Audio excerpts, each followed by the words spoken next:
Building Effective Team Relationships by group number 3, Misty Matheson, Robert Davis, and Scott Shelbourne. In order to build effective working relationships within a team, a leader needs to set clear expectations and goals, create an environment that is respectful and trusting, while holding team members accountable for the tasks they are to complete for the success of the organization.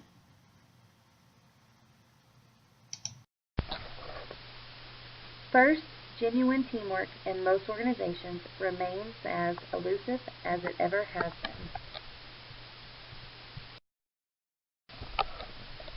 Attributes of an effective team: clear goals, accountability, collaboration, effective relationships. Understanding the big picture of the organization and team is important for leaders to be successful, and their ability to share that picture with their team can ultimately lead to the success or failure. Holding the team accountable and requesting they hold one another accountable is one of the most noticeable ways to build effective working relationships, as coworkers will then respect one another and become more comfortable when help is needed, as well as having standard goals to work toward.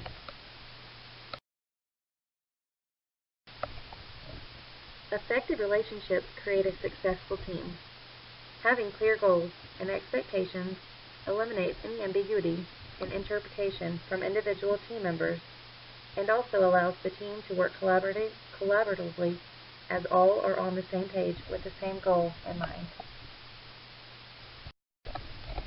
Effective relationships. The relationships will form the foundation of a team being assembled.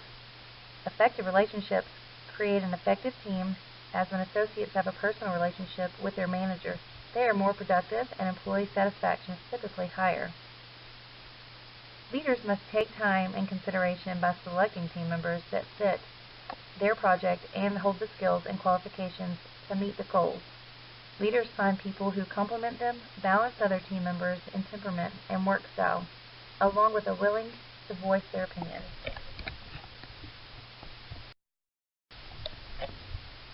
Team building.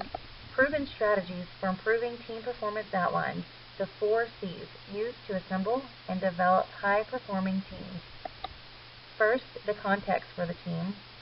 Second, the composition of the team. Third, the competencies of the team. Fourth, the change management skills of that team.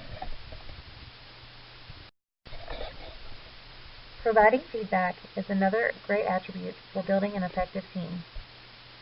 While building an effective team is when a leader provides feedback to the staff, whether it's good or bad. Once a team has been established and they have begun working together, a system of accountability and feedback needs to be put into place so the teams can maintain their collaborative partnership. Create an effective relational culture. The culture that needs to be created is one where the team starts to think and act as a unit rather than as individuals. The individuals will make contributions to the team rather than seek their own accolades. Individuals will achieve success when the team achieves success. Once a leader has chosen the right people to be on their team, they need to establish an effective relational team culture at the very beginning. Decide what success means for the team. Author Lauren Simons wrote in her article for Time.com that for a team to experience success, there are 5 items they need to keep in mind. Focusing on their purpose and goals, achieving unity through communicate clearly and often, maintaining direction towards the team's and organizational goals, setting high standards for the team, and a sustained effort and drive for success. When success happens, it is important for the team to celebrate, both for the team as a whole and for the individual contributions to the success as well.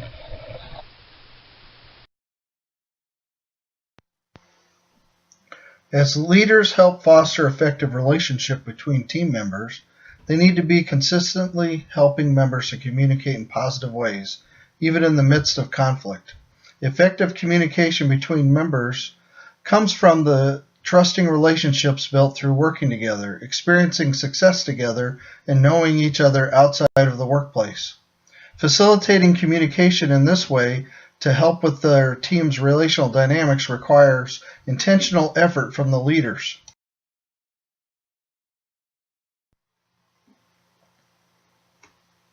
First, the team leader needs to really know their team members.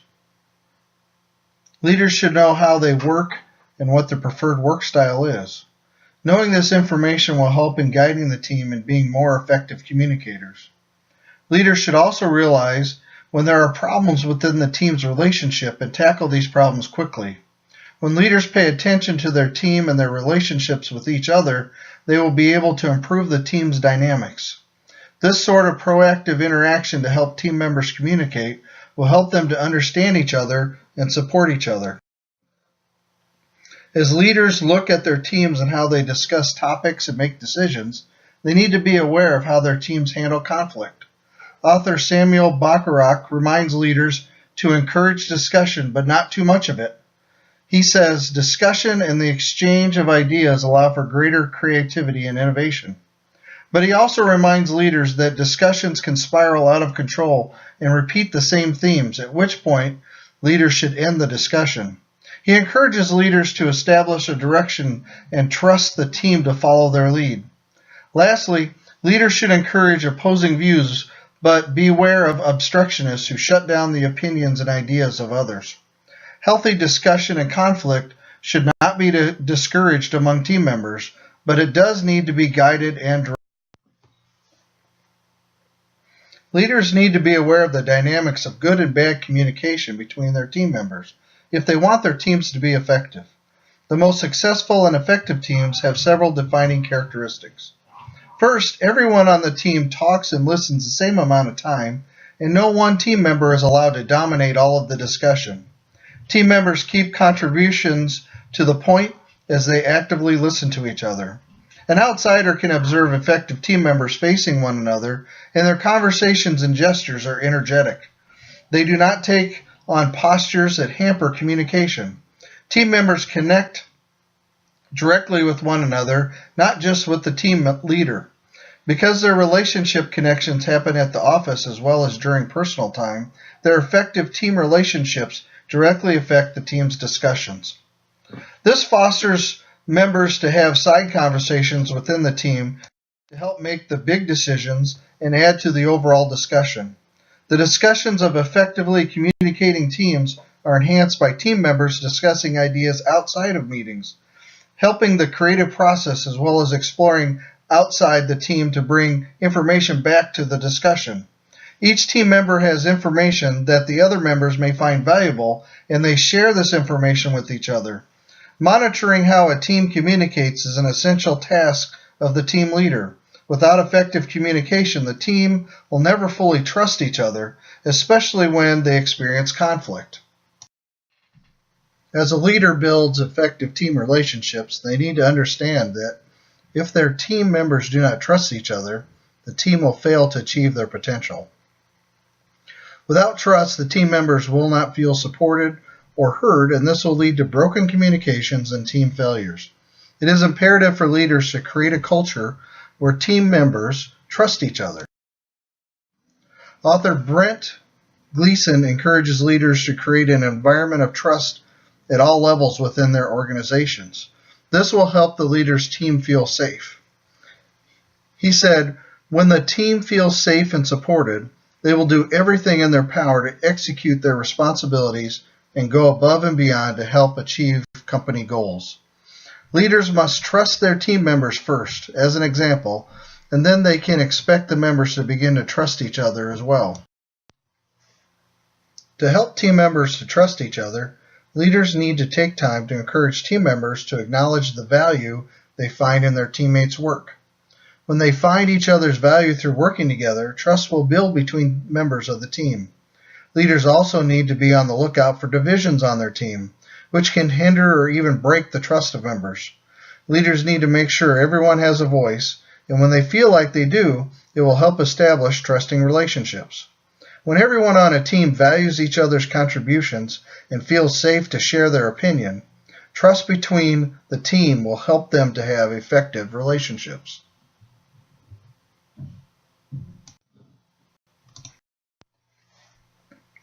Chris Cancelosi writes, "Without trust, you cannot lead effectively, and your teams cannot reach their full potential. Effective team relationships come from members trusting each other. As their trust increases in their relationships, unhealthy dynamics between the members start to disappear. The more team members experience trust from their colleagues, the less selfish behaviors they will display in their daily work. Therefore, leaders should be intentional about developing trust between their team members. Not only should leaders be an example for their team, they need to intentionally build trust if they expect to observe and experience it within the relationships among their team members." In his book, Leading Self-Directed Work Teams, Kimball Fisher outlines 5 stages of work team implementation. These include investigation, preparation, implementation, transition, and maturation. We examine all of these 5 stages throughout the research paper. Looking at, do we have an established high-functioning work team, is another goal that a team leader must commit to. The team leader must decide what success means for the team. The way they accomplish this task is establishing well-defined goals prior to the start of the project, establishing a timeline for individual and team activities, keeping all team members active and involved in that team activities, maintaining frequent and open lines of communication. These include face-to-face meetings, emails, and specific details in any memo that's sent to all team members. Ultimately, the team leader needs to acknowledge the individual and team achievements. Team members should promote and encourage open discussion and communication during any team activities. This must be a healthy discussion that includes conflict. We should not discourage any type of conflict in these discussions. However, team leaders must guide and direct the discussion, the communication, to ensure that it doesn't become a point of I'm doing more work than this other team member, or it becomes personal barbs or jabs at another team member, or definitely we don't want it to become a WWE battle royal. And just as a note, the biggest, strongest, and most vocal guy doesn't always win that battle royal. Negative issues that can sabotage team communications include team members that have excessive deference to authority in the form of yes men, team members that disrupt the flow of communication or provide unnecessary commentary that's aimed as personal barbs instead of constructive criticism, team members that refuse to participate in discussions or they carry on covert conversations outside of the realm of team activities. This has got to be stopped when the team leader finds out about it, because this is what leads to your rumor mills. This leads to miscommunication. Ultimately, it's going to get your team off track and they won't stay focused on the goals and they won't be able to accomplish the project. The team leader also needs to ensure that the team members don't succumb to seeking consensus rather than working to make informed decisions that lead to positive productivity. We don't want just to have team members that are voting yes to vote yes and then leave the meeting saying, oh, that I voted yes, but that project will never go, or this part of the project will never be successful. This is where the buy-in is so critical, and the buy-in means more than just someone raising their hand in a I vote in a meeting. The indicators of a good team with good communications are that team members openly contribute to the team discussions, serve as active participants in team meetings and trainings. These team members also connect directly with each other instead of having to use the leader as a mediator. Initially, the leader does serve as a mediator and facilitator for the team, but eventually the leader wants to establish these communication lines where individual team members work together on segments of the project where they don't have to go through the team leader for a memo, for a direction, for a directive to be able to accomplish whatever task they have assigned to them. We want to have team members that connect with these side conversations before and after team meetings. That way that we establish a more cohesive unit as a team. And then also team members should subscribe to active listening in conversations, meetings, and discussions. God gave us 2 ears and 1 mouth for a reason. That's that way we can listen twice as much as we talk. And I think that's important with any team and their communications. The essentials of leadership are critical, and these are also where the leader serves as a role model for team members. Dr. Richard Parent provides this information in his book, Essentials, The Path of Effective Leadership. He not only establishes these essentials for leaders, but these are also the role that the team leader takes to be that role model for the team members. A team leader that is realistic takes responsibility for their personal and professional development.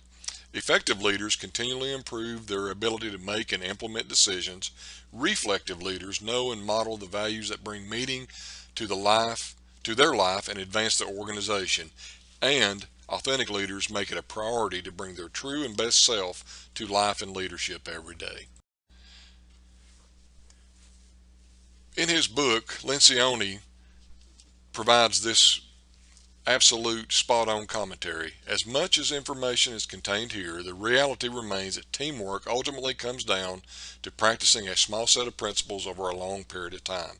Success is not a matter of mastering subtle, sophisticated theory, but rather than embracing common sense with uncommon levels of discipline and persistence.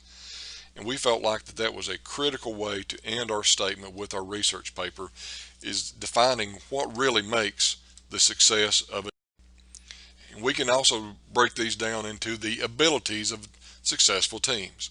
Successful teams have dependability. That means teams are depending on each other and they have a work ethic that is established with dependability. That these team members also have reliability. They can rely on each other. They can rely on the guidance from the team leader, and they rely on their own abilities to accomplish team goals. With that reliability comes accountability. Each team member must hold each other reliable and accountable for their activities, and the team must hold the leader accountable for the direction provided for the team to make sure those goals are met and the team has success. Team members and team leaders have to have accessibility. They have to commit to the project. They have to be accessible to each other, accessible to the team leader during the project. Also, durability is a must.